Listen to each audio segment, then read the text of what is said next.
When it comes to safer nicotine products, are flavors important and why? Yeah, absolutely. I would say, first of all, it comes down to the individual consumer and what their preferences are, and we see the whole gamut. There are some combustible cigarette smokers who are looking for safer alternatives that have a flavor similar to their cigarette. So whether that's a regular tobacco flavor or whether that's a menthol.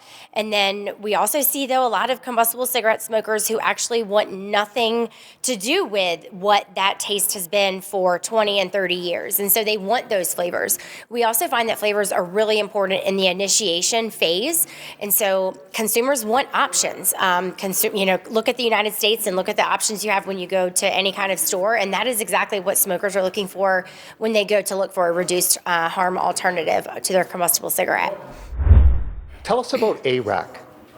It originated as a consulting firm, and it was just me, myself, and I about 4 years ago. And now we have a team of about 15, 16 scientists, healthcare providers, survey methodologists, statisticians, marketing professionals. And so we really do serve as a leading contract research organization.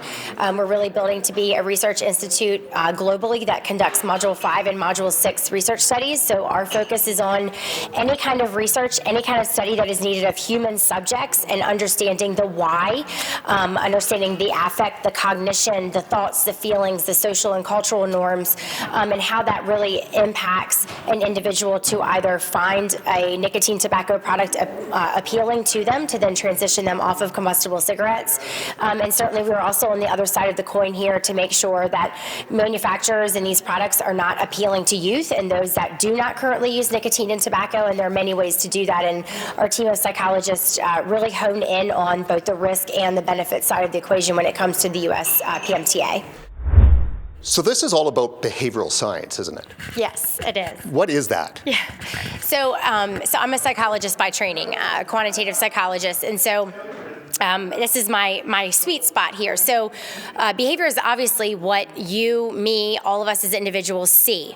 It is the actual overt behavior, but underlying that there is so much more, and that is where our team comes into play. And so what underlies behavior are, our thoughts, our beliefs, our feelings. There are automatic processes that occur inside our brain neurologically. We are the experts that understand what drives and motivates individuals to behave a certain way. As a psychologist, quite literally, our studies can manipulate people's behavior and going into one way versus the other through a variety of different variables. And so behavioral science is the foundation, I believe, fundamentally, in what FDA is looking for when it comes to reduced harm nicotine and tobacco product alternatives. You can create a phenomenal product that one believes is going to be reduced risk and, quote, less harmful to an individual. But if the behavior is not there that motivates them and drives them to try and eventually use on a consistent basis that product, is it even worthwhile to be authorizing that product because there is no behavioral benefit? So many users of nicotine vapes, for years talk about the hand to mouth and all those kind of behaviors that you have with smoking, and that vaping mimics that. How important is that? Oh my gosh, it is so real. I cannot begin to discuss the importance of the habitual behavioral movement, as well as just the behavioral in general of smoking. So there are associations and all types of science that underlie why we do certain things that we do. And again, a lot of these are automatic, and we have to intercept them at that automatic stage in order for us to interfere with the future behavior. And so what we find is, again, it's not as much the hand-to-mouth action as much as it is that hand-to-mouth that's being done when I get in the car and shut my door, when I wake up in the morning and drink my coffee, when I'm at the bar, when I'm waiting at the bus stop, when I'm stressed out about things. And so it's actually the events that occur in a consumer's life that leads to that hand mouth. And so it's very interesting when we talk to consumers, and I've spoken to thousands and thousands of them in my career, they will oftentimes come to us and say, well, yeah, I want that same exact feeling. But when you actually dig down and ask the right questions to the consumer, that's actually not at the top 5 of what drives them to continue smoking. It's those underlying, affective responses, I feel stressed, so I go to my cigarette. And so what we are attempting to do is interfere with that initial response that is more of a feelings base, and sometimes, again, unconscious, and being able to intercept them there to drive them to safer alternatives. Is FDA doing a good job balancing risk versus benefit? So I think it depends on who you ask as far as what answer you're going to get.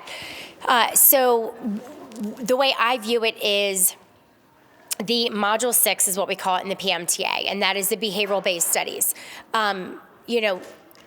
FDA is looking at our research to be the tipping point that an authorization should be made.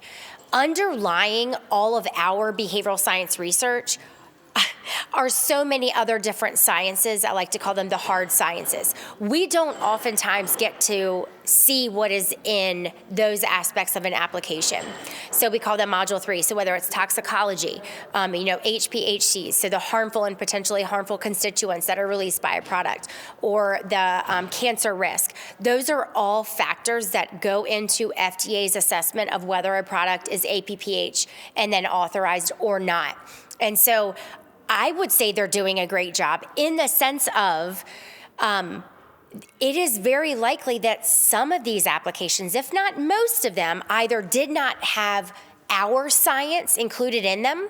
So how do you even begin to demonstrate the impact of the population if you aren't doing population-based studies? Or they had scientific studies that actually showed higher risk ratios or more HPHCs in the product, or products that are in these e-liquids that should not be there. And so I think it's really easy for us externally to point fingers and say, FDA is not doing their job. All they are doing is denying flavored ends. That's easy to say, but we don't know what's fully on the inside. And so, I would say 90% of what they've done as far as denial and authorizations, I don't know enough about the hard science to be able to weigh in on that. And what I do know is that most of them didn't have a switching study. Most of them did not show the actual population benefit. I might change my opinion here if glass doesn't get authorized in their flavored pods, because that is a certain circumstance where I do know what was in that application. I do know what science was there. And I, as a truth seeker, as an individual, and as a scientist and total independent third party individual who, I go to sleep at night knowing that we are delivering the best science and we're delivering the truth, and that's all I care about. And I can emphatically say that this application warrants, across all flavored pods, the authorization.